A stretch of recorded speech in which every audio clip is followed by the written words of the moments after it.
Hey everybody, Jamie here from Start Riot. Just for this week, I'm doing a make your own meme opening. Green screen is on. Do your worst. Welcome to Thank Punk, it's Friday! Before we get started, please like the video and the Facebook page, subscribe to the YouTube channel if you're not already, and now, here's all the music news that you need to know. This week, Can't Swim released a brand new song called God Awful. It follows on from their excellent debut album Fail You Again, which came out earlier this year on Pure Noise Records. If you haven't heard it already, then I highly recommend you check it out. An excellent album. This is a song that was recorded in the same sessions as the Fail You Again sessions, but didn't make it onto the album for whatever reason. The band have said that they since regret it. They really like the song, so they just wanted to release it as a single. Coincidentally, they're about to go on a US tour with Have Mercy, the excellent Boston Manor from the UK, and A Will Away all around North America, before heading back to the UK with Creeper, Microwave, and Nervous this winter, December, November time. Cannot wait to see them again, can't wait for them to come back to the UK. Just really one of the best bands in the world right now at their stage in their career. Brilliant band. Milk Teeth released a new song called Nearby Catfight. It's off their second EP of the year called Go Away. Follows on from the Be Nice EP in July, released on Roadrunner Records. This will also be out on Roadrunner on the 17th of November. As for the song, not huge on it, to be honest, right now, but I did kind of say that about some of the stuff off Be Nice, and that EP is excellent. So maybe it'll grow on me. Maybe it won't. Maybe this song just doesn't hit the right place for me. I don't know. I honestly can't say. There are a lot of kittens in the video though, so check it out. They will be touring with Good Charlotte, Against the Current, and Nothing Nowhere in November and December in the UK. Probably not going to go to that, to be honest. Bully have released another song, Kills to Be Resistant, off their upcoming second album, Losing, which will be out on Sub Pop Records on October the 20th. Their first album, Feels Like, was great, one of the best of 2015. I have similar high hopes for this album, especially since they signed to Sub Pop Records. It's really good to see them get a bigger crack at it. The 3 singles they've released so far have been excellent as well. Really looking forward to this in a few weeks. Something a bit different, the Yeah Yeah Yeahs are re-releasing their debut album A Fever to Tell on a deluxe box set on the 20th of October. Now I don't usually talk about reissues, but I want to talk about this for 2 reasons. First one is, in my opinion, it's quite an underrated album. While the Yeah Yeah Yeahs have gone on to be kind of indie hotshots, they are overlooked a lot in the kind of punk and alternative scene. This album is absolutely incredible. The songs off it, like Pin, A Date with the Night, and then Maps into Y Control later on the album, just absolutely phenomenal songs and a phenomenal album. But this reissue is very expensive, $195. Now for your money you do get quite a lot. It's a double LP, there's also a USB stick that comes with it, there's loads of exclusive photos, you know, there's a lot of extras, rarities, B-sides, all that stuff that you might expect in a box set. But at the same time, even if brand new released something like this and it was $200, I don't know if I'd pay it. I really don't think I would. I mean, obviously it's for super fans, but the album came out 14 years ago, and I think there's a limit to what people will pay. It's interesting to see if it'll sell out. It's 1 or 2,000, and the AAS haven't released anything for a few years, 4 years I think since their last album. I guess what it comes down to is the value that people place these things at. It's kind of in a similar ballpark to the Frank Turner thing from last week.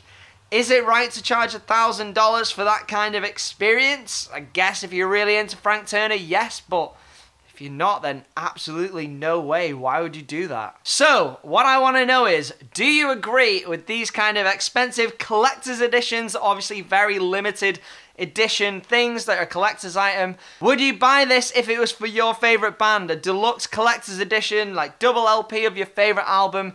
And if you have, what is the most you have paid for this kind of collector's item, or dare I say it, even a VIP package at a concert?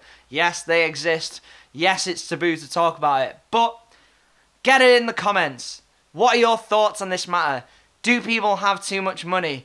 Is this exploiting people who can't afford this kind of thing? In my opinion, a little bit, yes. But some really good albums that are out today that aren't exploiting anyone. The World is a Beautiful Place released their third album, Always Foreign, today. Now, for someone that hasn't necessarily been a huge fan of The World's a Beautiful Place and I Am No Longer Afraid to Die in the past, I think this is kind of a refreshing change. The singles I've heard so far kind of retain that little weirdness and expansiveness that they've shown before, but also give it a much catchier edge, a much poppier edge, you know, makes it quite accessible, which I think The World Is have kind of struggled with in the past. One for the purist emo fans. I know they will hate me for saying that I haven't been into their older stuff, but, you know, what are you going to do? So I think if you're like me and haven't necessarily got into their stuff before, it's definitely worth checking out this newer stuff. The legendary political punk band Propagandhi released their 7th album, Victory Lap, today.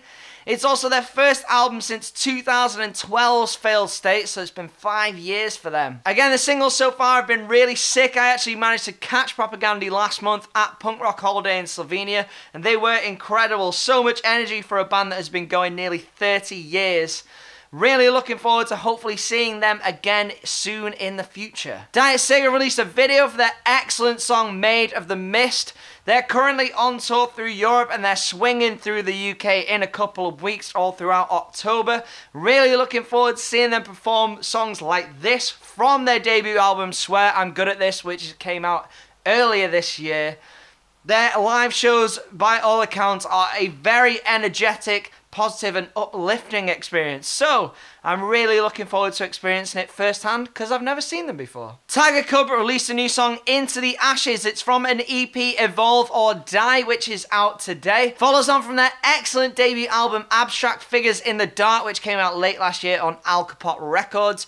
Really great album, and this kind of retains that dark sound they explored on that. Maybe goes even darker than some of the songs on that. Really good to see them not resting on their laurels and releasing new music kind of straight off the back of that.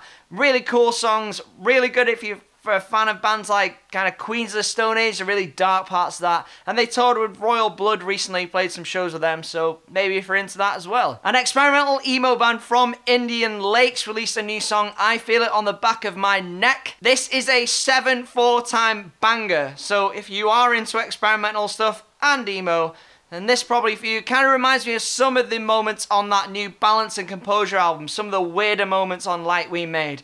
Really cool track, definitely check it out. It's going to be on a 7-inch single, which will be out on the 1st of November. Single Mothers released a video for their excellent song Leash from their 2nd album, Our Pleasure, which came out earlier this year on Dine Alone Records and Big Scary Monsters here in the UK.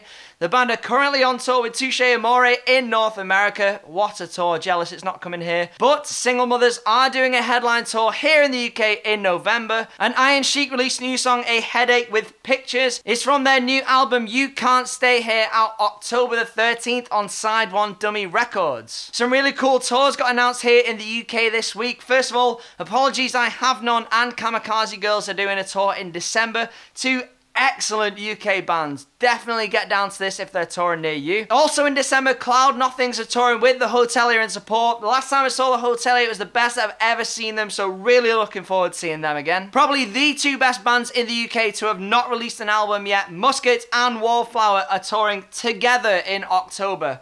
What a combination, co-headline tour. Unfortunately, they're not playing within 100 miles of Manchester, but, you know, the rest of the country enjoy. And shoegaze band Night Swimming and Pinky are doing a weekend together in November. And one last thing before I go, I don't normally mention live sessions, but if you're as excited for the new Citizen album as you please as I am, they've been doing live sessions from their studio, William Studio 4.